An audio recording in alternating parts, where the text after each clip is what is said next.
નમસ્તે જેમ બે મિત્રો આજના લેક્ચરની અંદર આપણે જે ટોપિક ભણવાનું છે એ આપણે નવું ચેપ્ટર શરૂ કરી રહ્યા છીએ.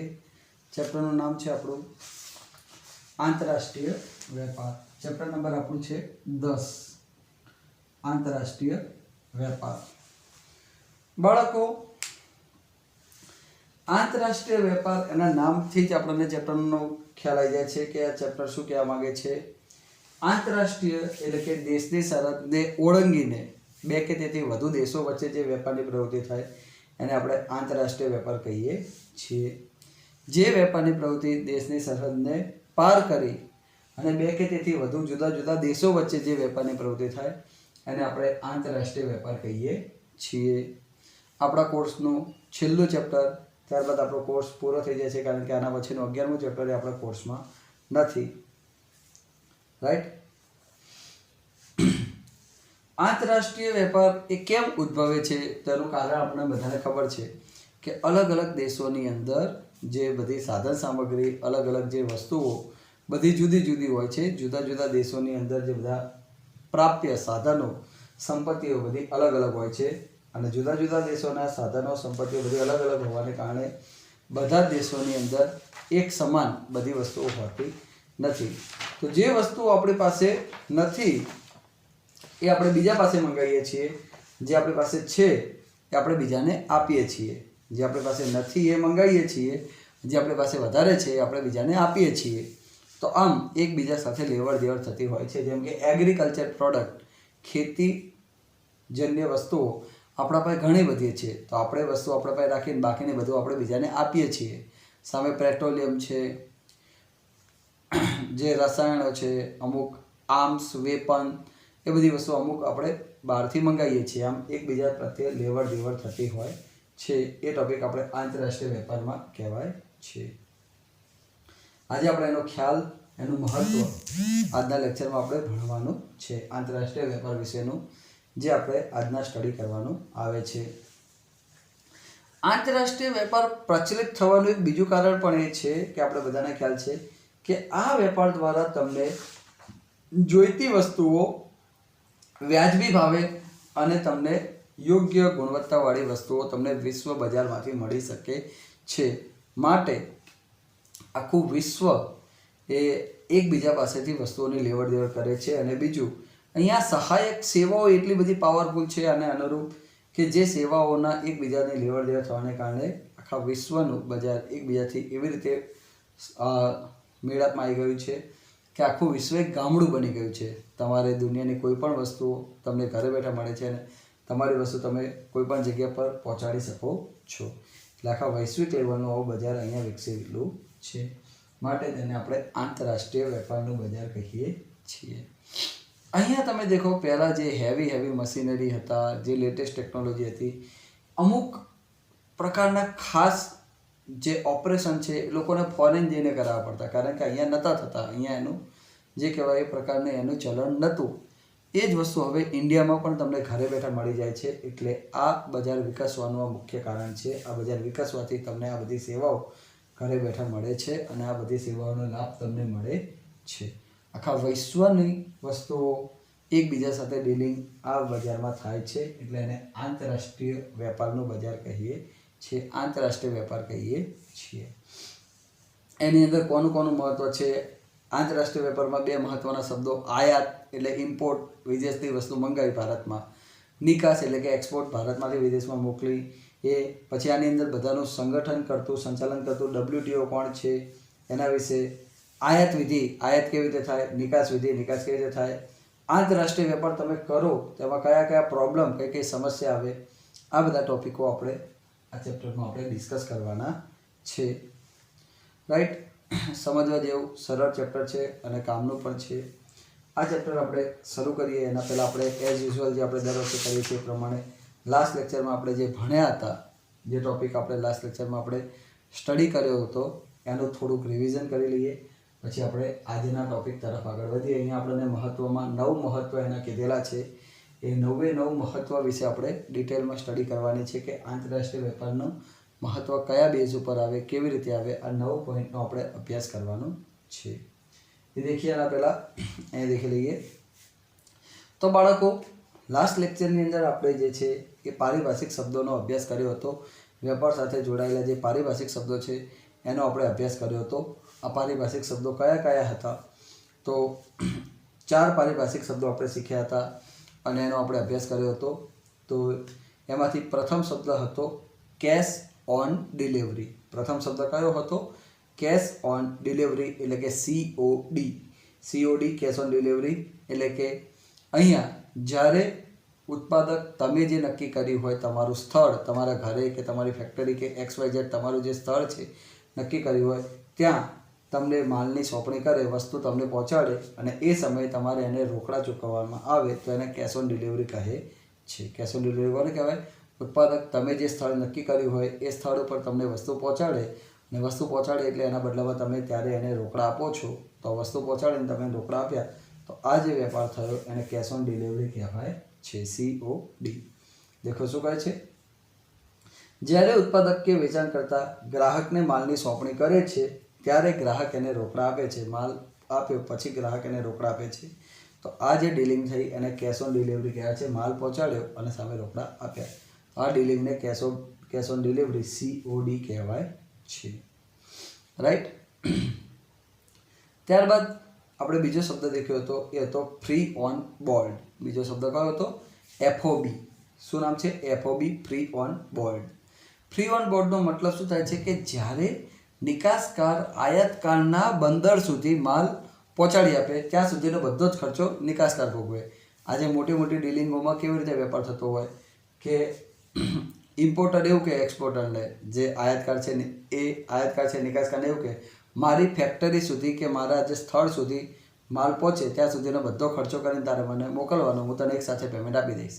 એટલે એને કહેવાય FOB value, free on board. તો દેખો શું કહે છે? નિકાસકારે આયાતકારના બંદર સુધી માલ પહોંચાડે ત્યાં સુધીનો બધો જ ખર્ચ ભોગવે. નિકાસકાર ત્યાંથી આયાતકારના બંદર સુધી માલ પહોંચે ત્યાં સુધીનો બધો ખર્ચો ભોગવે તો એને FOB, ફ્રી ઓન બોર્ડ કહે છે. નિકાસકાર તરફથી આયાતકારના બંદર સુધી માલ પહોંચ્યો ત્યાં સુધીનો બધો જ ખર્ચો કોને ચૂકવ્યો? નિકાસકારે. ત્યાંથી આયાતકારના ત્યાં સુધી આવ્યું ત્યાં સુધીનો બધો જ ખર્ચ નિકાસકારે પોતે ભોગવ્યો. તો એ કિંમતને આપણે free on board FOB value કહીએ છીએ. ટોટલી માલની કિંમત, ટ્રાન્સપોર્ટેશનની કિંમત, વીમાની કિંમત, બધી ખર્ચી નિકાસકાર, બધો ખર્ચો નિકાસકારે ત્યાંથી ચૂકવીને અહીંયા માલ એને મોકલી આપ્યો. આયાતકારના પાસે આવે બધું ચેક કરીને વન શોટ એક સાથે જ બધું પેમેન્ટ એ નિકાસકારને આપી દે છે. એટલે એને FOB વેલ્યુ કહેવાય છે. ત્યારબાદનો આપણે ટોપિક દેખ્યો હતો જે ત્રીજો શબ્દ હતો CIF value, cost insurance and freight, એટલે કે માલની પડતર, વીમો અને ગાડા ભાડું. ત્રીજો શબ્દ હતો માલની પડતર કિંમત, વીમો અને ગાડા ભાડું, એટલે કે CIF વેલ્યુ. એટલે કે આ એવી કિંમત છે કે જે કિંમતની અંદર માલની મૂળ કિંમત આવી ગઈ, વીમાની કિંમત આવી ગઈ અને વહન ખર્ચ એટલે કે ગાડા ભાડું એ કિંમત આવી ગઈ. આ બધું ભેગી કરી અને જે કિંમત નક્કી કરવામાં આવે છે એને CIF વેલ્યુ કહે છે. માલની કિંમત, એની અંદર વીમાની કિંમત અને ગાડા ભાડું, આ ત્રણેય કિંમતો ભેગી કરી અને જે મૂલ્ય નક્કી કરવામાં આવે એને CIF વેલ્યુ કહે છે. તો દેખો શું કહે છે? માલની પડતર, વીમો અને ગાડા ભાડું CIF, cost insurance and freight, એટલે કે જે ભરતિયામાં, ભરતિયું એટલે બિલ, જે ભરતિયામાં માલની પડતર, વીમાની પડતર અને વહન ખર્ચ આ ઉમેરી અને જે ભરતિયું બનાવવામાં આવ્યું હોય આ બધું પ્લસ કરી અને જે બિલ બનાવવામાં આવ્યું હોય તો એવા બિલને આપણે CIF ભરતિયું એટલે કે કોસ્ટ ઇન્સ્યોરન્સ ફ્રેટવાળું ભરતિયું એટલે કે બિલ કહીએ છીએ. ત્યારબાદનો આપણે શબ્દ દેખ્યો હતો એ હતો ભૂલચૂક લેવી દેવી. કયો શબ્દ હતો? ભૂલચૂક લેવી દેવી, એટલે કે error and omission accepted. Error and omission accepted એટલે કે એકબીજાની જે પણ ભૂલચૂક હોય એ લેવી દેવી. તો દેખો શું કહે છે? એરર એન્ડ ઓમિશન એક્સેપ્ટેડ એટલે કે ભૂલચૂક લેવી દેવી. એનો મતલબ છે કે જ્યારે તમે કોઈ બિલ બનાવો છો તો આ બિલની અંદર હિસાબમાં તમારે કે સામેવાળાને બેને કંઈક નાની મોટી ભૂલચૂક થઈ ગઈ હોય, કોઈ એકબીજાને કોઈ લેવડ દેવડમાં કંઈક ભૂલચૂક થઈ ગઈ હોય તો એકબીજાની જે પણ ભૂલચૂક થાય એ બંનેને લેવી દેવી એને કહે છે ભૂલચૂક લેવી દેવી. તો દેખો શું કહે છે?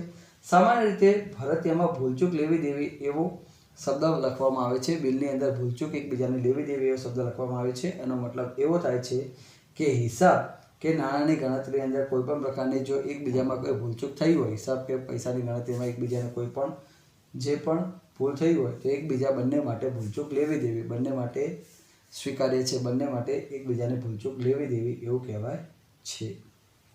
એ હિસાબ લેનાર અને આપનાર બંને માટે સ્વીકાર્ય બને છે, એટલે બંને માટે એ જે પણ ભૂલચૂક છે એ લેવી દેવી કહેવાય છે. ત્યારબાદનો આપણે તફાવત દેખ્યા હતા બે. એમાં પ્રથમ તફાવત આપણે દેખ્યો હતો ખાતાવાળી દુકાન અને સંકળાયેલી દુકાન વચ્ચેનો તફાવત દેખ્યો હતો. આ 4 પારિભાષિક શબ્દો દેખ્યા હતા. એના પછી આપણે તફાવત દેખ્યો હતો.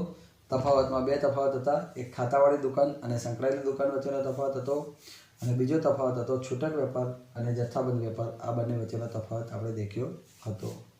તો પ્રથમ ખાતાવાળી દુકાન અને સંકળાયેલી દુકાન વચ્ચેનો જે તફાવત દેખ્યો હતો એ આપણે દેખી લઈએ. એના 5 મુદ્દા હતા. ખાતાવાળી દુકાન અને સંકળાયેલી દુકાનના 5 મુદ્દા હતા, જેમાં પ્રથમ મુદ્દો હતો હેતુ. ફર્સ્ટ પોઈન્ટ કયો હતો? હેતુ. તો બાળકો, હેતુનો મતલબ શું થાય છે કે એનો જે ઉદ્દેશ્ય હેતુ કયો છે? તો ખાતાવાળી દુકાનનો હેતુ શું છે કે ગ્રાહકને અનેક પ્રકારની વસ્તુઓ એક જ દુકાનમાં મળી રહે, એના માટે અલગ અલગ ખાતા દોરેલા હોય અને અલગ અલગ ખાતા પાડેલા હોય. અનેક પ્રકારની વિવિધતાવાળી વસ્તુઓ ગ્રાહકને એક જ જગ્યા પર મળી જાય, એવો ખાતાવાળી દુકાનનો હેતુ હોય. ખાતાવાળી દુકાનનો હેતુ શું હોય? અનેક વિવિધતાવાળી વસ્તુઓ ગ્રાહકને એક જ સ્થળ પર મળી જાય. ગ્રાહક આવે ને અલગ અલગ બધી વસ્તુઓ એક જ જગ્યા પરથી લઈને જતો રહે. જ્યારે સંકળાયેલી દુકાનનો હેતુ શું છે કે અલગ અલગ વિસ્તારોમાં ગ્રાહકના જ્યાં નજીક પડતું હોય એવા જગ્યા પર આવી સંકળાયેલી દુકાન ખોલવી કે જ્યાંથી ગ્રાહક ફટ કરાવીને વસ્તુ લઈને જતો રહે, એવો સંકળાયેલી દુકાનનો હેતુ છે. તો દેખો, હેતુ શું કહે છે? ખાતાવાળી દુકાનનો હેતુ એવું છે કે અનેક પ્રકારની જુદી જુદી વિવિધતાવાળી વસ્તુઓ જુદા જુદા ખાતા પાડેલા હોય એવી વસ્તુઓ એક જ સ્થળ પર ગ્રાહકને મળી જાય એને ખાતાવાળી દુકાન કહે છે. અલગ અલગ વેરાયટીની વસ્તુ ગ્રાહકને એક જ સ્થળ પર મળી જાય. જ્યારે સંકળાયેલી દુકાન શું કહે છે કે ગ્રાહકના જે નજીકના સ્થળે ગ્રાહકને જઈ અને જુદી જુદી વસ્તુઓ ગ્રાહકને પૂરી પાડવી. વિવિધ વસ્તુઓ ગ્રાહકના નજીકના સ્થળે જઈ, એટલે કે ગ્રાહકના નજીકમાં આવો સ્ટોર ખુલ્યો હોય ત્યાંથી જઈને ગ્રાહક વસ્તુ લેતો આવે, એટલે ગ્રાહકના નજીકના સ્થળે જઈ અને વસ્તુ પૂરી પાડવી એવો એનો હેતુ છે. ભલે 2-4 વસ્તુ પૂરી પાડો પણ ગ્રાહકને નજીક પૂરી પાડો. જ્યારે ખાતાવાળી દુકાન શું કહે છે? ભલે ગ્રાહકને થોડુંક દૂર પડે પણ બધી જ વસ્તુઓ એને બાજુમાં એક જ સ્થળ પર મળી જાય, એવો એનો હેતુ છે. વેચાણની પદ્ધતિ. તો ખાતાવાળી દુકાનની વેચાણની પદ્ધતિ શું છે કે એક જ સ્થળે જુદા જુદા વિભાગોમાં અલગ અલગ વસ્તુઓનું વેચાણ થતું હોય છે. એક જ સ્થળ પર અલગ અલગ વિભાગ પાડેલા હોય, ત્યાં બધી અલગ અલગ વેરાયટીની વસ્તુ મૂકેલી હોય. આ બધી વસ્તુઓનું વેચાણ એક જ સ્થળ પર થતું હોય છે. એટલે માલનું વેચાણ એક જ સ્થળ પર જુદા જુદા વિભાગો પાડેલા હોય, અલગ અલગ વિભાગોમાં વેચાણ થતું હોય છે. જ્યારે સંકળાયેલી દુકાનની અંદર શું કહે છે? વેચાણ વિવિધ સ્થળોએ શાખાઓ દ્વારા થાય છે. માલનું વેચાણ વિવિધ સ્થળોએ શાખાઓ દ્વારા થાય છે, કે અલગ અલગ વિસ્તારોમાં અલગ અલગ શાખાઓ પાડેલી હોય, એ અલગ અલગ શાખાઓમાં એનું વેચાણ થાય છે. તો ખાતાવાળી દુકાનની અંદર માલનું વેચાણ એક જ સ્થળે જુદા જુદા વિભાગમાં થાય. એક જ સ્થળ પર અલગ અલગ વિભાગ પાડેલા હોય ત્યાંનું વેચાણ થાય છે એ ખાતાવાળી દુકાનમાં. એક જ સ્થળ પર જુદા જુદા વિભાગ પાડેલા હોય ત્યાંનું વેચાણ થાય છે ખાતાવાળી દુકાનમાં. જ્યારે સંકળાયેલી દુકાનમાં માલનું વેચાણ વિવિધ સ્થળોએ શાખાઓ દ્વારા થાય છે. એટલે ખાતાવાળી દુકાનમાં એક જ સ્થળ પર અલગ અલગ એને વિભાગો પાડેલા હોય એક જ જગ્યા પર, અને એક જ દુકાનમાં બધા વિભાગોમાં બધી વસ્તુ ગ્રાહકને મળી રહે. જ્યારે સંકળાયેલી દુકાનમાં અલગ અલગ વિસ્તારોમાં એની શાખા હોય, જે વિસ્તારમાં એની શાખા એ વિસ્તારમાં એનું વેચાણ થાય છે. અલગ અલગ વિસ્તારમાં એની શાખા હોય એમાં એનું વેચાણ થાય છે. જોખમ. ખાતાવાળી દુકાનમાં એક જ જગ્યા પર બધી વસ્તુઓ હોય, બધું એક જ જગ્યા પર બધા અલગ અલગ વિભાગ પાડેલા એક જ જગ્યા પર છે, એટલે જોખમ વધારે હોય. કારણ કે આગ લાગે તો બધું બળી જાય, ચોરી થાય તો બધું લૂંટાઈ જાય, એટલે જોખમ વધારે. જ્યારે સંકળાયેલી દુકાનની અંદર અલગ અલગ વિસ્તારમાં એની શાખાઓ છે, એટલે ચોરી થાય તો એક શાખામાં થવાની, બધામાં નહીં થવાની. એટલે એક જ અલગ અલગ વિસ્તારોમાં વિભાજિત કરેલું છે, એટલે ત્યાં જોખમ ઓછું થઈ જાય, જોખમ બધું વેચાઈ જાય. ખાતાવાળી દુકાનમાં બધું જોખમ વધારે રહે, જ્યારે સંકળાયેલી દુકાનમાં જોખમ બધું બાયફર્કેટ થઈ અને વેચાઈ જતું હોય છે. તો દેખો શું કહે છે? વેચાણની પ્રવૃત્તિ બધી એક જ સ્થળ પર થતી હોવાને કારણે ખાતાવાળી દુકાનની અંદર જોખમ વધારે રહેલું છે, કારણ કે અહીંયા બધું એક જ સ્થળ પર વેચાણ થાય છે, એટલે જોખમ વધારે રહેલું છે. જ્યારે સંકળાયેલી દુકાનની અંદર વિવિધ જગ્યાએ જે છે વિવિધ સ્થળો પર વેચાણ થતું હોવાને કારણે જોખમ એ વેચાઈ જાય છે, એટલે કે જોખમ ઓછું હોય છે. સંકળાયેલી દુકાનમાં અલગ અલગ વિસ્તારોમાં વેચાણ થાય છે, એટલે જોખમ વેચાઈ જાય છે, જોખમનું પ્રમાણ ઘટી જાય છે. માલનું વેચાણ. તો ખાતાવાળી દુકાનની અંદર માલનું વેચાણ એ રોકડેથી પણ થાય અને હપ્તા પદ્ધતિ પણ થાય છે. માલનું વેચાણ રોકડેથી, કેશથી અને હપ્તાથી પણ વેચાણ કરવામાં આવે છે. જ્યારે સંકળાયેલી દુકાનમાં માલનું વેચાણ ખાલી રોકડેથી જ થાય છે. એમાં માલનું વેચાણ કઈ રીતે થાય છે? ખાલી રોકડેથી જ થાય છે. એમાં હપ્તા પદ્ધતિ હોતી નથી. ગ્રાહકોને પસંદગીની તક. તો ખાતાવાળી દુકાનની અંદર અલગ વિવિધતાવાળી ઘણી બધી વસ્તુઓ હોય તો ગ્રાહક આવે તો એને વિશાળ પસંદગીની તક મળે છે અને મલ્ટિપલ સિલેક્શન ઓપ્શન મળે છે. ગ્રાહકને પસંદગી કરવાના ઘણા બધા ઓપ્શન્સ અહીંયા મળે છે, કારણ કે ગ્રાહક પાસે ઘણા બધા વિકલ્પો ખુલી જાય છે. જ્યારે સંકળાયેલી દુકાનની અંદર એક જ વર્ગની અમુક લિમિટેડ વસ્તુ હોય, એટલે અમુક લિમિટેડ વસ્તુનું જ વેચાણ થતું હોવાથી ગ્રાહકને પસંદગીની તક થોડીક ઓછી મળે છે. ખાતાવાળી દુકાનમાં અનેક પ્રકારની વસ્તુઓ ઘણી બધી હોય એટલે ગ્રાહકને પસંદગીની ઘણી બધી મલ્ટિપલ તક મળે કે એને ઘણી અલગ વસ્તુઓ પસંદ કરી શકે. એક જ દુકાનમાં એને અલગ ખાતા પાડેલા અને એમાં ઘણી બધી વસ્તુઓ મૂકેલી હોય. જ્યારે સંકળાયેલી દુકાનમાં અમુક લિમિટેડ જ વસ્તુઓ મૂકેલી હોય અને લિમિટેડ વસ્તુઓનો જ વેપાર થતો હોવાથી ગ્રાહકને પસંદગીની થોડીક ઓછી તક મળે છે. ખાતાવાળી દુકાનમાં વધારે મળે છે, સંકળાયેલી દુકાનમાં પસંદગીની તક ઓછી મળે છે, કારણ કે અમુક લિમિટેડ વસ્તુઓનું જ વેચાણ અહીંયા થતું હોવાથી ગ્રાહકને પસંદગીની તક લિમિટેડ મળે છે. તો આ બંને વચ્ચેનો તફાવત હતો. ત્યારબાદનો આપણે બીજો તફાવત દેખ્યો હતો કે છૂટક વેપારી અને જથ્થાબંધ વેપારી વચ્ચેનો તફાવત દેખ્યો હતો. કયો દેખ્યો હતો? છૂટક વેપારી અને જથ્થાબંધ વેપારી વચ્ચેનો તફાવત દેખ્યો હતો. તો એના પણ આપણે 5 મુદ્દા દેખ્યા હતા, જેમાં પ્રથમ મુદ્દો હતો મૂડીરોકાણ. પહેલો મુદ્દો હતો મૂડીરોકાણ. તો બાળકો, છૂટક વેપારીનું મૂડીરોકાણ ધંધામાં ઓછું હોય છે, એટલે અહીંયા છૂટક વેપારી એ નાના પાયા પર ધંધો કરતો હોય એટલે એનું મૂડીરોકાણ કેવું હોય? ખૂબ ઓછું હોય, કારણ કે એનો ધંધો લિમિટેડ છે, નાના પાયા પર છે, એટલે એનું મૂડીરોકાણ ઓછું હોય. જ્યારે જથ્થાબંધ વેપારી એ મોટા પાયા પર ધંધો કરે છે, વિશાળ પ્રમાણમાં ધંધો કરે છે, એટલે એનું મૂડીરોકાણ પ્રમાણમાં વધારે હોય છે. તો દેખો શું કહે છે? છૂટક વેપારી એ નાના પાયા પર ધંધો કરે છે એટલે એનું મૂડીરોકાણ ઓછું હોય છે. જથ્થાબંધ વેપારી મોટા પાયા પર ધંધો કરે છે એટલે એનું મૂડીરોકાણ વધી જાય છે. તો પ્રથમ પોઈન્ટ આપણે દેખ્યો મૂડીરોકાણ. છૂટક વેપારીનું ઓછું મૂડીરોકાણ છે, જથ્થાબંધનું વધુ મૂડીરોકાણ છે. રાઈટ? તો પહેલો મૂડીરોકાણ. બીજું દેખ્યો ખરીદ વેચાણ. તો છૂટક વેપારી શું કહે છે કે નાના કે મોટા જથ્થામાં માલની ખરીદી કોના પાસેથી માલ ખરીદે? ઉત્પાદક પાસેથી છૂટક વેપારીએ જથ્થાબંધ અથવા તો ઉત્પાદક પાસેથી નાના મોટા જથ્થામાં માલ ખરીદી અને ગ્રાહકને જરૂરિયાત પ્રમાણે માલ પૂરો પાડે છે. છૂટક વેપારીએ ઉત્પાદક અથવા તો જથ્થાબંધ વેપારી પાસેથી નાના મોટા જથ્થામાં માલ ખરીદી અને જરૂરિયાત પ્રમાણે ગ્રાહકને માલ પૂરો પાડે છે. તો છૂટક વેપારીએ જથ્થાબંધ અને ગ્રાહકને જોડતી કડી આવે છે. રાઈટ? જ્યારે જથ્થાબંધ વેપારી એ ઉત્પાદક પાસેથી મોટા જથ્થામાં બલ્કમાં માલની ખરીદી કરે છે અને છૂટક વેપારીને જરૂરિયાત પ્રમાણે માલ પૂરો પાડે છે. જથ્થાબંધ વેપારીએ ઉત્પાદક પાસેથી બલ્કમાં મોટા જથ્થામાં માલની ખરીદી કરે છે અને છૂટક વેપારીને જરૂરિયાત પ્રમાણે માલ પૂરો પાડે છે. તો દેખો શું કરે છે? જથ્થાબંધ વેપારીએ મોટા જથ્થામાં ઉત્પાદક પાસેથી માલની ખરીદી કરે છે અને છૂટક વેપારીને જરૂરિયાત પ્રમાણે માલ પૂરો પાડે છે. રાઈટ? ત્યાર પછીનો ટોપિક હતો વિતરણની કડી, ડિસ્ટ્રીબ્યુશન સિસ્ટમ, વિતરણની કડી. તો જે વિતરણની કડી છે એમાં છૂટક વેપારીનું સ્થાન કોના વચ્ચે આવે? જથ્થાબંધ અને ગ્રાહકને જોડતું સ્થાન છૂટક વેપારી આવે છે. જ્યારે જથ્થાબંધ વેપારી ક્યાં આવે?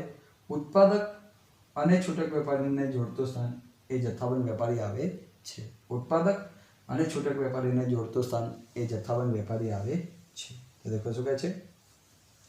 ગ્રાહકો અને જથ્થાબંધ વેપારી આ બંનેને જોડતી વચ્ચેની કડી એ છૂટક વેપારી આવે છે. ગ્રાહકો અને જથ્થાબંધ વેપારી આ બંનેને જોડતી વચ્ચેની કડી એ છૂટક વેપારી આવે છે. જ્યારે છૂટક વેપારી અને ઉત્પાદક આ બંનેને જોડતી કડી એ જથ્થાબંધ વેપારી આવે છે. ઉત્પાદક અને છૂટક વેપારી આ બંનેને જોડતી કડી એ જથ્થાબંધ વેપારી આવે છે. તો દેખો શું કહે છે? ગ્રાહકો અને જથ્થાબંધ વેપારીને જોડતી કડી એ છૂટક વેપારી આવે છે. જ્યારે છૂટક વેપારી અને ઉત્પાદક આ બંનેને જોડતી કડી એ જથ્થાબંધ વેપારી આવે છે. ત્યાર પછીનું હતું વસ્તુઓનું વેચાણ. જો છૂટક વેપારીએ અનેક ઉત્પાદકોની ઘણી બધી વિવિધતાવાળી ઘણી બધી વસ્તુઓ એના સ્ટોર ઉપર રાખતો હોય છે, એટલે અનેક ઉત્પાદકોની વિવિધતાવાળી ઘણી બધી વસ્તુઓ એના ત્યાં રાખે છે. અનેક ઉત્પાદકોની વિવિધતાવાળી ઘણી બધી વસ્તુઓ એના ત્યાં એનું વેચાણ કરે છે. જ્યારે જથ્થાબંધ વેપારીએ મર્યાદિત ઉત્પાદકોની વિવિધતાવાળી વસ્તુઓનું તેના ત્યાં વેચાણ કરે છે. જે જથ્થાબંધ વેપારી છે મર્યાદિત ઉત્પાદકોને વિવિધતાવાળી વસ્તુને એના ત્યાં વેચાણ કરે છે. મર્યાદિત એટલે કે લિમિટેડ ઉત્પાદકો છે એની વિવિધતાવાળી વસ્તુઓનું એના ત્યાં વેચાણ કરે છે. તો દેખો, છૂટક વેપારીએ અનેક ઉત્પાદકોની કે જથ્થાબંધ વેપારીઓની વિવિધતાવાળી વસ્તુ એના ત્યાં વેચે છે. ઘણા બધા ઉત્પાદકોની જુદી જુદી વિવિધતાવાળી વસ્તુ એના ત્યાં વેચાણ કરે છે. જ્યારે કારણ કે છૂટક વેપારીને ઘણી બધી વસ્તુ એના ત્યાં રાખવી પડે તો જ એનો ધંધો થાય. એટલે અનેક ઉત્પાદકોની ઘણી બધી વિવિધતાવાળી વેરાયટીવાળી વસ્તુ એના ત્યાં રાખે છે તો જ એનો ધંધો ચાલે. જ્યારે જથ્થાબંધ વેપારીએ મર્યાદિત ઉત્પાદકોની વિવિધતાવાળી વસ્તુ રાખે. જથ્થાબંધ વેપારીએ લિમિટેડ ઉત્પાદકો, મર્યાદિત ઉત્પાદકો છે એની વિવિધતાવાળી વસ્તુ એના ત્યાં રાખે છે. મર્યાદિત ઉત્પાદકોની જુદી જુદી વિવિધતાવાળી વસ્તુ એના ત્યાં રાખે છે. વેપારીઓની સંખ્યા. છૂટક વેપારીઓની સંખ્યા પ્રમાણમાં વધુ હોય. છૂટક વેપાર ઘણા બધા નાના મોટા વેપારીઓ આવો ધંધો ખોલીને બેસી જાય. એનું પ્રમાણ કેવું હોય? વધુ હોય છે. છૂટક વેપારનું પ્રમાણ વધુ હોય. જ્યારે જથ્થાબંધ વેપારીઓની સંખ્યા પ્રમાણમાં ઓછી હોય. જથ્થાબંધ વેપારીઓ જે છે એની સંખ્યા પ્રમાણમાં ઓછી હોય છે. તો આ બંને વચ્ચેનો તફાવત આપણે દેખ્યો. હવે આપણે આજના ચેપ્ટર તરફ આગળ વધીએ. જો બાળકો, ચેપ્ટરનું નામ છે ચેપ્ટર નંબર 10 આંતરરાષ્ટ્રીય વેપાર. દેખો શું કહે છે? વિશ્વના અલગ અલગ દેશોની અંદર કુદરતી સાધન સંપત્તિની વહેંચણી અસમાન રીતે થયેલી હોય છે. મતલબ દુનિયાના બધા દેશોમાં બધી જ પ્રકારની વસ્તુઓ એક સરખી દરેક દેશોમાં મળતી હોતી નથી. બધી જ વસ્તુઓ બધા દેશમાં મળતી હોય તો એકબીજા પ્રત્યે કોઈની લાગણી કે કોઈ ગરજની જરૂર જ ના પડે. બધા પોતાની રીતે જ કરી ખાય તો કોઈને એકબીજાની જરૂર પડે નહીં. બધા દેશોમાં અલગ અલગ વસ્તુઓ મળતી હોય છે. પરિણામે પોતપોતાની જરૂરિયાત સંતોષવા માટે બધા દેશો એકબીજા પર આધાર રાખતા હોય છે. બધા દેશો પોતપોતાની જરૂરિયાત સંતોષવા માટે એકબીજા પર આધાર રાખતા હોય છે. આપણે બધા જાણીએ છીએ કે આપણા ત્યાં ખેતીની વસ્તુ વધારે થાય છે તો આપણે વસ્તુઓ વિદેશમાં મોકલીએ છીએ અને વિદેશમાંથી હથિયારો છે, વિદેશમાંથી પેટ્રોલિયમ છે, ક્રૂડ ઓઇલ, આ બધું આપણે મંગાવીએ છીએ. એટલે એકબીજા દેશ પર આધાર રાખવો પડે છે. એક દેશમાં અમુક વસ્તુનું ઉત્પાદન કરવું શક્ય ન હોય અથવા તો જરૂરિયાત કરતાં ઓછું થતું હોય તો એને બીજા દેશ પાસે જ્યાં અનુકૂળ હોય ત્યાંથી વસ્તુઓ વિદેશના બજારમાંથી એને પોતાના દેશમાં લાવવી પડે છે. એને આંતરરાષ્ટ્રીય વેપાર દ્વારા મેળવી શકે છે. અમુક વસ્તુઓ જે આપણા ત્યાં ના બનતી હોય અથવા તો ઓછી બનતી હોય તો આપણે આંતરરાષ્ટ્રીય બજારમાંથી આપણે ભારતમાં, આપણા દેશમાં લાવી અને એનો વેપાર કરી શકીએ છીએ. આ ઉપરાંત અમુક વસ્તુઓ જે દેશમાં ઓછા સાધનો અને ઓછી મજૂરી અને ઓછા ખર્ચે સારી ગુણવત્તાવાળી બનતી હોય તો તે વસ્તુઓ દેશમાં બનાવી જુદા જુદા દેશોમાં મોકલી એકબીજાની જરૂરિયાતની વસ્તુનો અદલો બદલો કરવામાં આવે તો વિશ્વની સાધન સંપત્તિના ઉત્પાદન કાર્યમાં સારો ઉપયોગ કરી શકાય છે. એટલે કે અમુક વસ્તુઓની અમુક દેશમાં સારું બનતું હોય અને એની ગુણવત્તા સારી બનતી હોય અને સસ્તા ભાવે અને સારી ગુણવત્તાવાળી વસ્તુ એ દેશમાં બનતી હોય તો પછી આપણે એવો આગ્રહ રાખવો જોઈએ કે એ વસ્તુ ત્યાંથી જ મંગાવી દઈએ અને આપણે સીધો વેપાર કરી લઈએ. પછી આપણે એવી જીદ ના પકડાય કે ના અમે તો અમારે ત્યાં જ કરીશું. વસ્તુ ત્યાં સારી બને છે, સસ્તા બને છે તો આપણે એવો આગ્રહ રાખવો જોઈએ કે ત્યાંથી એ લઈ અને એનો વેપાર કરી અને આપણી વસ્તુ તેને આપી દે અને એકબીજાને અદલો બદલો કરી અને વેપાર થાય એના ઉપર ફોકસ કરવું જોઈએ. તો વિશ્વના બધા સાધન સંપત્તિનો મહત્તમ ઉપયોગ થાય. કારણ કે આજે મારી પાસે જે સાધનો છે એનો હું ભરપૂર એકદમ મહત્તમ ઉપયોગ કરું ને એવી ઘણી બધી વસ્તુ બનાવું. જેટલું જોઈએ છે એટલું હું રાખીશ, બાકી બધી બીજાને આપી દઈશ. એટલે શું થશે? લોકોની જરૂરિયાત સંતોષાશે એટલે લોકોને વસ્તુ મળશે. સામે બીજા દેશો પણ એવું કરશે કે એમને મલ્ટિપલ ઘણી બધી વસ્તુ એમના પાસે બનાવશે, જોઈતી વસ્તુ રાખીને બીજી બધી બીજા દેશને આપશે. એટલે વિશ્વની સાધન સંપત્તિ એકબીજા સાથે અદલા બદલી થાય. એટલે અહીંયા મહત્તમ મોટા પ્રમાણમાં તમે સાધનોનો સારો એવો ઉપયોગ કરી શકો છો અને દેશનો વિકાસ ઝડપથી કરી શકો છો. વિકસિત દેશો પાસે ઉદ્યોગો હોય છે જ્યારે અલ્પ વિકસિત દેશો પાસે કાચો માલ હોય છે. ઘણી વખત વિકસિત દેશો પાસે ઉદ્યોગ ધંધા છે પરંતુ માણસો કે કાચો માલ નથી હોતો. જ્યારે અલ્પ વિકસિત દેશો પાસે કાચો માલ હોય છે અને માણસો પણ હોય છે તો આ બંને વચ્ચે વેપાર આ કારણોથી શક્ય બનતો હોય છે. રાઈટ? તો આ બંને વચ્ચે આ કારણોથી વેપાર શક્ય બનતો હોય છે. આંતરરાષ્ટ્રીય વેપાર વગરનું જગત કલ્પી શકાય તેમ નથી. આજે ઇન્ટરનેશનલ આંતરરાષ્ટ્રીય જો વેપાર ના થતો હોય તો એના વગરનું આપણે જગતની કલ્પના ના કરી શકીએ. કારણ કે આંતરરાષ્ટ્રીય વેપાર થતો હોય તો જ એ દુનિયા ચાલી શકે છે. એટલે કે આંતરરાષ્ટ્રીય વેપાર વગર વિશ્વની કલ્પના કરી શકાતી નથી. આંતરરાષ્ટ્રીય વેપાર છે તો જ વિશ્વ ચાલે છે. એટલે એના વગર વિશ્વની કલ્પના કરી શકાતી નથી. આંતરરાષ્ટ્રીય વેપાર છે તો જ આખું વિશ્વ ચાલે છે. આંતરરાષ્ટ્રીય વેપાર એ પ્રાચીન વ્યવસ્થા છે, મતલબ પૌરાણિક સમયમાં પણ દેશ વિદેશ વચ્ચે વેપાર થતો હતો. જે અંગ્રેજો ભારત વચ્ચે વેપાર થયો પછી લોકો આપણા ભારતમાં આવી ગયા, એવો મતલબ એવા ભારત પહેલાં સુખી સમૃદ્ધ હતું, એમાં ઘણી બધો વેપાર વિકસેલો હતો, એટલે તો લોકો આપણા ત્યાં આવતા, આપણા લોકો બીજે જતા. એટલે આંતરરાષ્ટ્રીય વેપાર એ પ્રાચીન વ્યવસ્થા છે, આજકાલમાં આવેલી નથી, વૈશ્વિક સ્તરે ચાલતી વ્યવસ્થા છે. આંતરરાષ્ટ્રીય વેપારનો ખ્યાલ: જ્યારે કોઈ એક દેશના લોકો અને સંસ્થાઓ બીજા દેશના લોકો કે સંસ્થા સાથે જે વેપાર કરે છે તો તે વેપારની પ્રવૃત્તિને આંતરરાષ્ટ્રીય વેપાર કે વિદેશ વેપાર કહે છે. એટલે બે કે તેથી વધુ દેશો વચ્ચે જ્યારે વેપારની પ્રવૃત્તિ થાય છે તો તેને આંતરરાષ્ટ્રીય વેપાર કહે છે. એટલે એક દેશના લોકો જ્યારે બીજા દેશની સંસ્થા કે લોકો સાથે જ્યારે વેપારની પ્રવૃત્તિ કરે છે તો આ પ્રવૃત્તિને આપણે આંતરરાષ્ટ્રીય વેપાર એટલે કે ઇન્ટરનેશનલ ટ્રેડ, આંતરરાષ્ટ્રીય વેપાર તરીકે ઓળખીએ છીએ. આંતરરાષ્ટ્રીય વેપાર એ એક દેશનો બીજા દેશ સાથે થતો વેપાર છે. થોમ્સનના મત પ્રમાણે શું કહે છે કે એક દેશની પેદાશો બીજા દેશ સાથે વિનિમય કરવામાં આવે એટલે વિદેશ વેપાર કહેવાય છે. એક દેશની જે પણ પેદાશો છે એ બીજા દેશ સાથે વિનિમય કરવામાં આવે, વિનિમય એટલે કે આપણે એકબીજા સાથે લેવડ દેવડ કરવામાં આવે તો એને આપણે આંતરરાષ્ટ્રીય વેપાર કહીએ છીએ. તો આ વેપારને આપણે આંતરરાષ્ટ્રીય વેપાર તરીકે ઓળખીએ છીએ. એક દેશની પેદાશોનું બીજા દેશ સાથે જે વિનિમય એટલે આપણે એકબીજા સાથે જે લેવડ દેવડ થાય તો એને આપણે આંતરરાષ્ટ્રીય વેપાર કહીએ છીએ. જો એનું મહત્ત્વના આપણને 9 મુદ્દા અહીંયા આપેલા છે કે આ કારણોથી આંતરરાષ્ટ્રીય વેપાર એ ખૂબ જ મહત્ત્વનો બનેલો છે. એના મુદ્દાઓ આપણને અહીંયા આપેલા છે જે આપણે દેખીએ. પહેલું છે શ્રમ વિભાજન અને વિશિષ્ટીકરણનો લાભ. પ્રથમ છે શ્રમ વિભાજન અને વિશિષ્ટીકરણનો લાભ. દેખો, શ્રમ વિભાજન અને વિશિષ્ટીકરણનો લાભ શું કહે છે કે આંતરરાષ્ટ્રીય વેપારની અંદર અહીંયા એવું કહેવા માગે છે કે આંતરરાષ્ટ્રીય વેપારની અંદર તમારી પાસે જે આવડત છે, તમારી જે ખાસિયત છે એ કામ તમે રાખવાનું, બીજી કામ બીજાને આપી દો, શ્રમ વિભાજન કરી નાખો. અને વિશિષ્ટીકરણનો લાભ મેળવો. વિશિષ્ટીકરણનો એટલે કે જે માસ્ટરી, જે આવડત તમારી છે એ કામ તમારી પાસે રાખો તો એની ખાસ આવડતનો લાભ તમને અને બીજાને મળશે. અને બીજી આવડત એ બીજાનામાં છે તો એ કામ એને કરવા દો તો એની ખાસ આવડતનો લાભ તમને મળશે. તમારી આવડતનો લાભ બીજાને મળશે, બીજાની આવડતનો લાભ તમને મળશે. એટલે બંને વચ્ચે જ્યારે કામ વેચાઈ જાય, શ્રમ વિભાજન અને વિશિષ્ટીકરણ, બંને પોતપોતાના કામમાં માસ્ટર છો તો એકબીજાની આવડતનો લાભ એકબીજાને મળે છે. દેખો શું કહે છે, વિશ્વના જુદા જુદા દેશો વચ્ચે કુદરતી સાધન સંપત્તિ અસમાન રીતે વહેંચાયેલી હોવાથી દરેક દેશની જરૂરિયાતો બધી જ વસ્તુઓ બધા જ દેશ ઉત્પાદન કરી શકતા નથી. આપણે બધા જાણીએ છીએ કે શ્રમ વિભાજન અને વિશિષ્ટીકરણનો લાભ શું કહે છે કે દુનિયાના અલગ અલગ દેશોની અંદર કુદરતી સાધન સંપત્તિ બધી અસમાન વહેંચાયેલી છે. મતલબ બધી સાધન સંપત્તિ બધા દેશોમાં એક સરખી નથી. દરેક દેશની સાધન સંપત્તિ બધી અલગ અલગ હોય છે. એટલે બધા દેશની જરૂરિયાતો જેવી વસ્તુઓ બધા દેશમાં ઉત્પાદન થતી નથી. બધા દેશમાં બધી જ વસ્તુઓ ઉત્પાદન થતી નથી.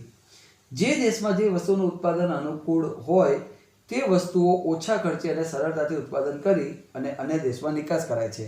જે દેશમાં જે વસ્તુનું ઉત્પાદન સરળતાથી થતું હોય, એનું ઉત્પાદન સારું એવું થતું હોય તો એ વસ્તુનું ઉત્પાદન કરી અને બીજા દેશોમાં એનો નિકાસ થાય એવો પ્રયત્ન કરવો જોઈએ. જે વસ્તુ આપણા ત્યાં સારી બને છે, વ્યવસ્થિત બને છે તો એ વસ્તુ આપણા દેશમાં બનાવી અને શક્ય હોય તો બીજા દેશમાં એનો નિકાસ કરવો. કારણ કે આપણા પાસે એની માસ્ટરી છે તો આપણે ઓછા ખર્ચે સારી ગુણવત્તાવાળી બનાવી શકીશું. સામે બીજી વસ્તુ બીજા દેશવાળા ઓછા ખર્ચે અને સારી ગુણવત્તાવાળી બનાવતા હશે તો એ લોકો એ વસ્તુ બનાવીને આપણને નિકાસ કરશે. આપણે એમને નિકાસ કરીશું, એ આપણને નિકાસ કરશે. એટલે એકબીજાનું બધાનું ગાડું ચાલતું હોય છે. તો દેખો શું કહે છે અહીંયા કે જે વસ્તુ ઓછા ખર્ચે આપણે ઉત્પાદન કરી શકતા હોય તો એ આપણે ઉત્પાદન કરી અને અન્ય દેશમાં નિકાસ કરવી જોઈએ. અને દેશની અનુકૂળતાવાળી વસ્તુઓ વિદેશમાંથી આયાત કરવી જોઈએ. આપણી વધારાની વસ્તુઓ આપણે વિદેશમાં નિકાસ કરીએ અને જે વસ્તુને આપણે ત્યાં અછત છે, ખૂટે છે, જે ખૂટતી વસ્તુ હોય વિદેશમાંથી આયાત કરવી જોઈએ. એટલે બંનેનું એકબીજાનું કામ ચાલે છે. અલ્પવિકસિત દેશો અન્ય દેશો સાથે અહીંયા શું કહે છે, આંતરરાષ્ટ્રીય વેપારને લીધે આયાતકાર અને નિકાસકાર દેશને શ્રમ વિભાજન અને વિશિષ્ટીકરણનો લાભ મળે છે. એટલે એકબીજાનું કામ વહેંચાઈ જાય. બધું જ કામ હું નહીં કરતો, હું મારા પાસે રાખીને બીજું કામ બીજાને આપી દઈશ એટલે કામ વેચાઈ ગયું, એને શ્રમ વિભાજન કહેવાય. અને વિશિષ્ટીકરણ, જે આવડત મારી પાસે ખાસિયત હતી એ મેં કરી એટલે આમાં ખૂબ સારું કામ હું કરી શકું, અને જે આવડત ખાસ એની પાસે હતી એ કામ એને કર્યું તો એના કામમાં ખૂબ સારું વિચાર કરી શકે. એટલે એકબીજા પ્રત્યે કામ જે વેચાઈ જાય છે એટલે એના કારણે વિશિષ્ટીકરણ, ખાસ આવડતનો લાભ એકબીજાને મળે છે. તો એ કહેવાય શ્રમ વિભાજન અને વિશિષ્ટીકરણનો લાભ. ત્યારબાદ બીજો ટોપિક આપણે દેખીએ છીએ કે અલ્પ વિકસિત દેશોનો વિકાસ. બીજો ટોપિક છે અલ્પ વિકસિત દેશોનો વિકાસ. એટલે શું કહે છે કે આંતરરાષ્ટ્રીય વેપારને કારણે જે વિવિધ ટેકનોલોજી જે છે અને એ બધાનો એટલો વિકાસ થાય છે કે જે અલ્પ વિકસિત દેશો હતો પહેલાં એમનું કોઈ હાથ નહોતું પકડતું, એ લોકો અલ્પ વિકસિત હતા, એ લોકોનો કોઈ રણે જાણે નહોતું. અત્યારે હાલ આંતરરાષ્ટ્રીય વેપારને કારણે વિદેશી ટેકનોલોજી, આધુનિક સંચાલકીય જ્ઞાન, સંશોધનો અને વિદેશથી મળતી મૂડી એટલી બધી મળી ગઈ છે કે એનાથી એ લોકો બધી વસ્તુ આયાત કરી અને અલ્પ વિકસિત દેશો પણ અન્ય દેશો સાથે સહયોગના કરાર કરી ઉદ્યોગ ધંધા સ્થાપી અને દેશનો વિકાસ બનાવવામાં ખૂબ જ આગળ વધ્યા છે. અત્યારે જે અલ્પ વિકસિત દેશો હતા પહેલાં એમના પાસે ટેકનોલોજી, સાધન સામગ્રી નહોતું એટલે એ લોકોનો કોઈ ભાવ નહોતો પૂછતું કે એ લોકો સાથે કોઈ ડીલિંગ નહોતું કરતું, કારણ કે એમની સાથે કોઈ પ્રકારની ટેકનોલોજી કે કોઈ પણ એમની પાસે આવડત નથી. અત્યારે લેટેસ્ટ ટેકનોલોજી, સંચાલકીય જ્ઞાન, સંશોધનો, વિદેશથી મૂડી ભંડોળ આ બધું મળવાથી અલ્પ વિકસિત દેશો પણ બીજા દેશો સાથે કદમ મિલાવતા થઈ ગયા અને એમને પણ એમના દેશમાં ઉદ્યોગ ધંધા સ્થાપ્યા અને દેશનો વિકાસ કરવો શક્ય બનાવ્યો છે. તો અલ્પ વિકસિત દેશોનો પણ વિકાસ થયો છે. સાધન સંપત્તિનો મહત્તમ ઉપયોગ. ત્રીજો ટોપિક છે સાધન સંપત્તિનો મહત્તમ ઉપયોગ. તો જે સાધન સંપત્તિ મારા દેશમાં મારી પાસે છે એનું મેક્સિમમ ઉત્પાદન કરું, જોઈતી વસ્તુ મારી પાસે રાખીને બીજાને આપીશ. જ્યારે બીજા દેશ પાસે જે સાધન સંપત્તિ કે જે વસ્તુઓ છે એનું એ પોતાના દેશમાં મેક્સિમમ પ્રોડક્શન ઉત્પાદન કરશે અને ખૂબ મોટા પ્રમાણમાં ઉત્પાદન કરશે, જોઈતી વસ્તુ એ રાખીને બાકીની વસ્તુ આપણને આપશે.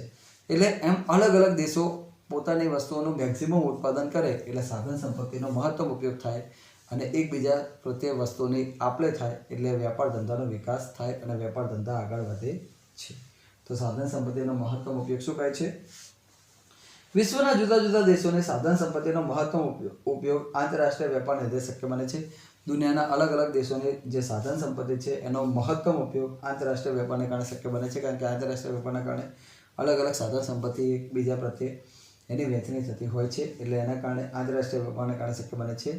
દરેક દેશ પાસે પોતાની જરૂરિયાત પ્રમાણે ટેકનોલોજી, યંત્રો અને માનવ શ્રમની આયાત કરી અને પોતાના સાધનોનો મહત્તમ ઉપયોગ શક્ય બનાવે છે. એટલે દરેક દેશ એ પોતાના સાધન સંપત્તિ જે છે એનો મહત્તમ ઉપયોગ કરીને વસ્તુ બનાવે, પોતાના જરૂરિયાત પ્રમાણે ટેકનોલોજી, યંત્રો અને માનવ શ્રમને આયાત કરીને પોતાના સાધન સંપત્તિનો મહત્તમ ઉપયોગ શક્ય બનાવે છે. એટલે પોતાની પાસે જે સાધન સંપત્તિ છે એનો મેક્સિમમ ઉપયોગ કરીને વસ્તુ બનાવી અને બાકીની વસ્તુઓ નિકાસ કરે છે અને સામે જોઈતી વસ્તુ આયાત કરે છે. તો એકબીજાની લેતી દેતી લેવડ દેવડ ચાલતી હોય છે. આપણી વધારાની વસ્તુ આપણે મહત્તમ સાધનનો ઉપયોગ કરી વસ્તુ બનાવી, જોઈતી વસ્તુ રાખીને બીજી વસ્તુ આપણે નિકાસ કરીએ અને એની સામે જોઈતી વસ્તુઓની આયાત પણ કરીએ છીએ.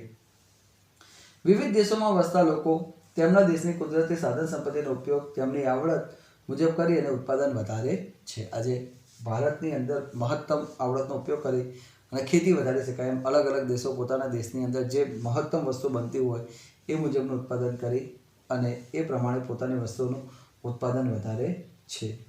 અને ખૂબ વધારાનું ઉત્પાદન એટલા માટે કરવામાં આવે કે જોઈતી વસ્તુ પોતે રાખી અને બીજી વસ્તુઓનું નિકાસ કરવામાં આવે છે. એટલે જોઈતી વસ્તુ પોતાના પાસે રાખી અને જે વધી ગઈ એ બાકીની વસ્તુઓનો નિકાસ કરવામાં આવે છે અને સામે જે બીજી વસ્તુઓ જે છે અન્ય દેશમાં જે સારી બનતી હોય એ વસ્તુની આયાત પણ કરવામાં આવે છે. એટલે એ પ્રમાણે એકબીજાનું ડીલિંગ ચાલ્યા કરતું હોય છે. ત્યારબાદ સહાયક સેવાઓનો વિકાસ. સહાયક સેવાઓનો વિકાસ શું કહે છે કે ઉદ્યોગ ધંધા એટલા બધા વિકસિત થઈ ગયા છે કે આ બધા ઉદ્યોગ ધંધા આંતરરાષ્ટ્રીય એટલા બધા વિકસી ગયા છે કારણ કે એના માટે એની સહાયક સેવાઓ સારી મળે છે. જેમ કે અહીંયાથી એક દેશમાંથી બીજા દેશમાં વસ્તુ મોકલીએ તો સામે પૈસા માટે બેન્કિંગની વ્યવસ્થા, બેન્કિંગે પૂરી વ્યવસ્થા કરી નાખી હોય.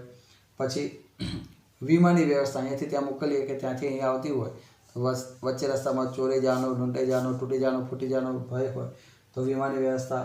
સંદેશા વ્યવહાર, એકબીજા પ્રત્યે સંદેશા મોકલવાનું. વાહન વ્યવહાર, એક જગ્યાએથી બીજી જગ્યાએ ઝડપથી મોકલવું, ત્યાંથી અહીંયા લાવવું. તો આ બધી સહાયક સેવાઓ એટલી પાવરફુલ થઈ ગઈ છે અને સહાયક સેવાઓ આટલી આગળ વધવાને કારણે આપણો આંતરરાષ્ટ્રીય વેપાર એ સહાયક સેવાઓને કારણે ખૂબ જ ઝડપથી વિકસ્યો છે.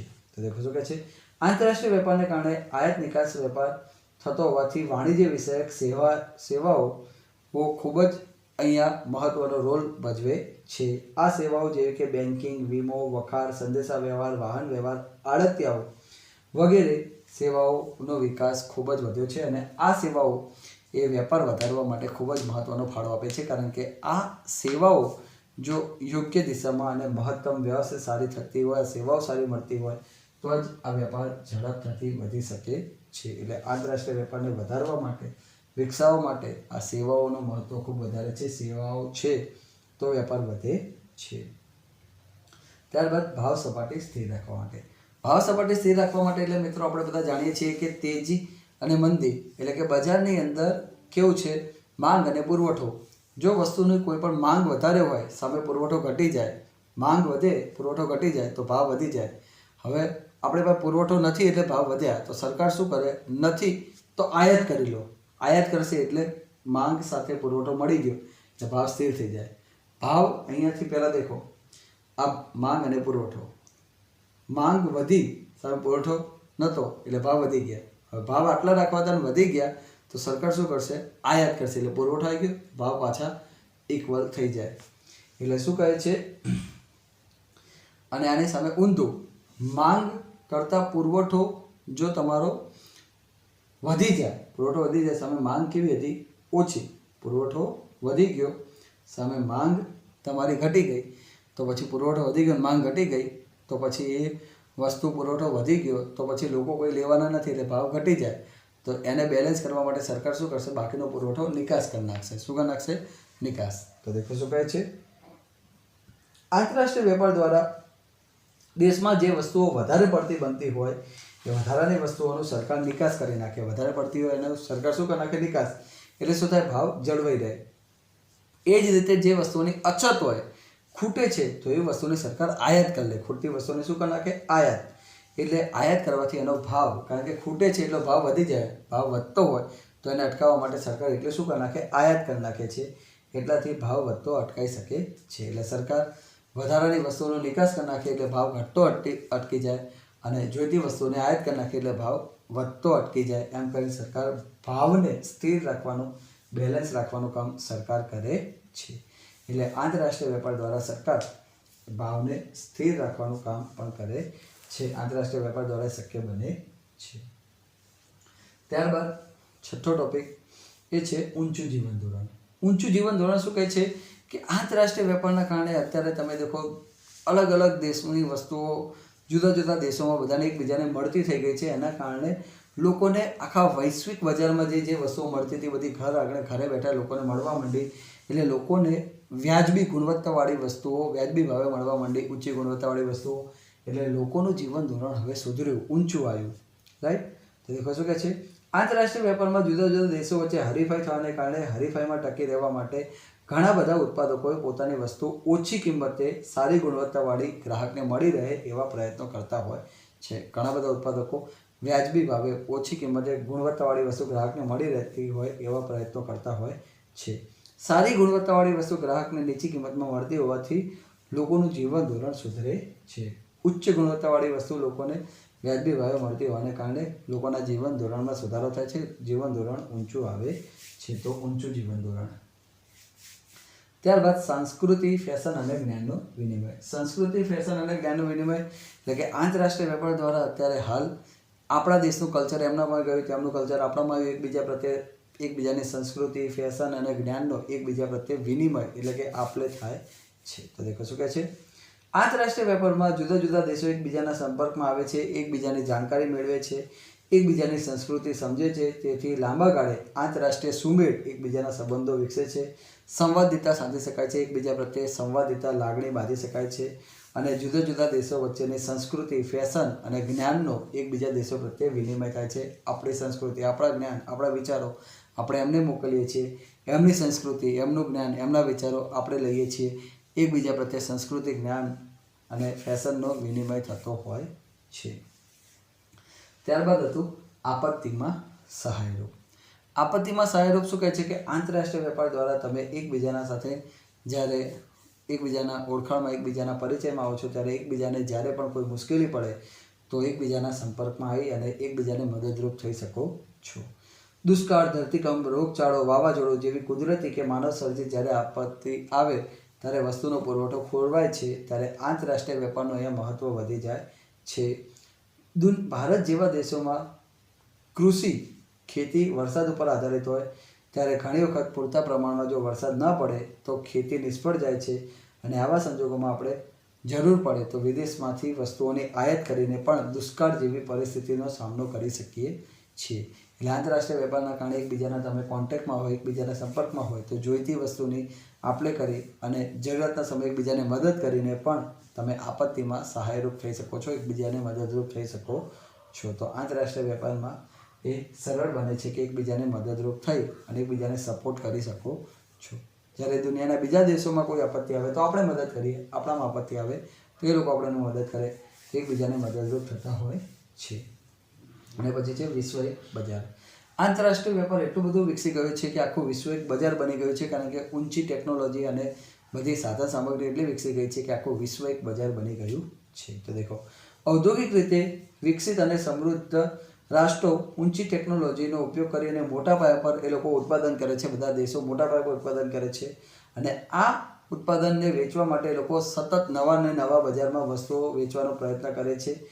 આ માટે દેશની સીમાઓ એકબીજા ઓળંગી અને એ આંતરરાષ્ટ્રીય બજારમાં પોતાની વસ્તુઓની લેવડ દેવડ કરતા હોય છે. આમ આખા વિશ્વના બજારમાં એકબીજાની વસ્તુઓ એકબીજા તરફ વેચાતી હોવાને કારણે સમગ્ર વિશ્વ એક આખું બજાર બની ગયું છે. સમગ્ર વિશ્વમાં એકબીજાને પોતપોતાની અલગ અલગ વસ્તુઓનું એકબીજાને લોકો વેચાણ કરતા હોવાને કારણે આંતરરાષ્ટ્રીય બજારમાં આખું વિશ્વ એક બજાર બની ગયું છે. સમગ્ર વિશ્વની વસ્તુઓ એકબીજા પ્રત્યે લેવડ દેવડ થતી હોય છે.